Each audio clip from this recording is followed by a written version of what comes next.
আমরা দেখেছিলাম এই দ্বিতীয় দফার ভোটের দিন ফলতা, সোনারপুর, মগরাহাট সহ বিভিন্ন জায়গায় ভোট নিয়ে যে অভিযোগ গিয়েছিল নির্বাচন কমিশনের কাছে, তারপরে গতকালই বিশেষ পর্যবেক্ষক সুব্রত গুপ্ত তিনি ফলতা সহ বিভিন্ন জায়গায় যান এবং সেখানে এই অভিযোগ খতিয়ে দেখতে স্ক্রুটিনি করেন। তিনি কি বলেছিলেন গতকাল শোনাবো।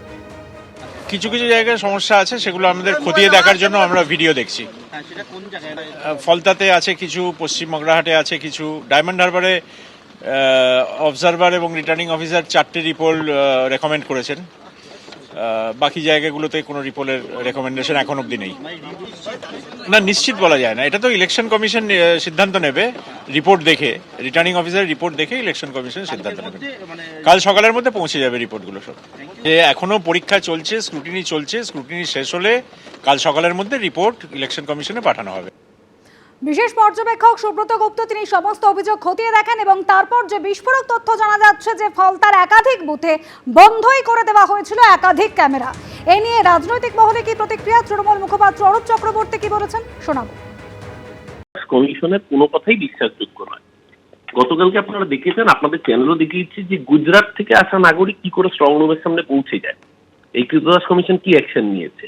সবচেয়ে বড় কথা, যে বুথগুলোতে রিপোলের কথা বলছে, আসলে টার্গেট বেঁধে দিয়েছে মালিক, যে ডায়মন্ড হারবারে পোলিং পার্সেন্টেজ কমাতে হবে, কারণ ডায়মন্ড হারবার অভিষেক ব্যানার্জির লোকসভা। তাই মালিকের বেঁধে দেওয়া টার্গেট অনুযায়ী সেই সুরে বাঁচতে হবে। কিন্তু একটা জিনিস আপনারা খুব পরিষ্কার করে দেখাবেন, যখন ভোটের রেজাল্ট বেরোবে, যেই পার্টিকুলার বুথে বলা হচ্ছে যে দুপুর 1টা পর্যন্ত নাকি ভোট দেওয়া যাচ্ছিল না অন্য বোতামে, তার পাশের বুথও দেখবেন একই রেজাল্ট হয়েছে। আসলে হারার আগে অজুহাত লাগে, বিজেপি হারার আগে অজুহাত তৈরি করছে।